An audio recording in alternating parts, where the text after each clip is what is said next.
Então, qual é a razão para a dependência do tabaco? Qual é o problema? Bem, nós agora temos muitas evidências científicas de qual é o problema e onde é que reside no cérebro. E é alguma coisa assim. Eu vou tentar explicar isto de uma forma breve. Então damos uma tragada no cigarro. A nicotina é uma toxina, uma neurotoxina, que é absorvida pela área mais vasta dos pulmões. E isto leva a uma ingestão muito rápida de nicotina. E uma alta concentração de nicotina atinge o cérebro em poucos segundos.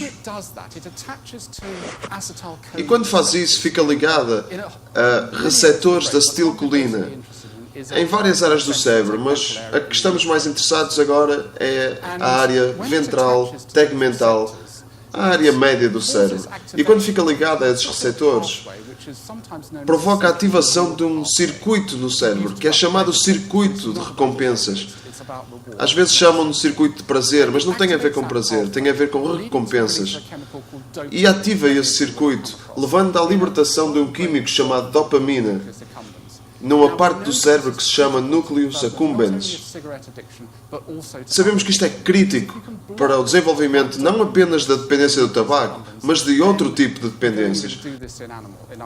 Porque se conseguirmos bloquear esta libertação de dopamina no núcleos accumbens, só podemos fazer isto noutros animais, porque as pessoas não gostam muito que se corte partes do cérebro de outras pessoas. Algumas pessoas também não gostam que se corte partes do cérebro de outras espécies, mas adiante. Sabemos de outras espécies que, quando inibimos este circuito, quando bloqueamos a libertação de dopamina, esses animais ficam livres da dependência de nicotina. Então o que acontece a seguir? Bem, esta libertação de dopamina no núcleos accumbens é um sinal de recompensa, um sinal que ensina ao cérebro e que diz: eu não sei o que estás a fazer agora, eu não me importo, mas faz isso outra vez. Isso foi uma coisa boa para se fazer. Não tem a ver com escolhas, não tem a ver com uma decisão consciente de fumar. É uma associação que se estabelece entre os estímulos, as pistas e o impulso para fumar. É o que se chama um hábito. Está-se a ensinar ao cérebro um hábito. Então, experimentam-se estes impulsos para fumar. E muitos fumadores dizem: eu nem sequer sei porque é que eu experimento estes impulsos. Não faz sentido. Os cigarros nem os acho nada de especial.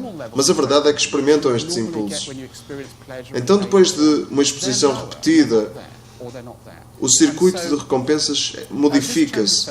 Significa que os níveis normais de dopamina que acontecem quando se experimenta prazer ficam mais baixos, ou então nem sequer estão lá. Então isto manifesta-se numa experiência daquilo que eu chamo fome por nicotina. Porque os fumadores falam de... é quase como uma fome no fundo do estômago. E isto é um impulso adquirido. E eles precisam de nicotina. Então, para muitos fumadores, particularmente os fumadores muito dependentes e que fumam muito, a primeira coisa que fazem quando acordam de manhã, depois dos níveis de nicotina terem baixado durante a noite, a primeira coisa que fazem é querer fumar um cigarro.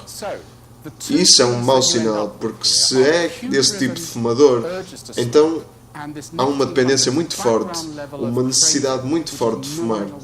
Então as duas coisas que ficamos aqui depois de termos falado são estes impulsos para fumar e esta fome por nicotina que está sempre lá, no fundo, está sempre presente na vida do fumador. E não tem só a ver com escolhas, apesar das escolhas terem um papel a desempenhar. Podemos fazer escolhas como não comer, ou não respirar durante muito tempo. Há muita coisa que podíamos fazer, mas como seres humanos não temos força fisiológica para poder fazer. Então esta ideia de que os fumadores, de que lhes falta força de vontade, não tem nexo.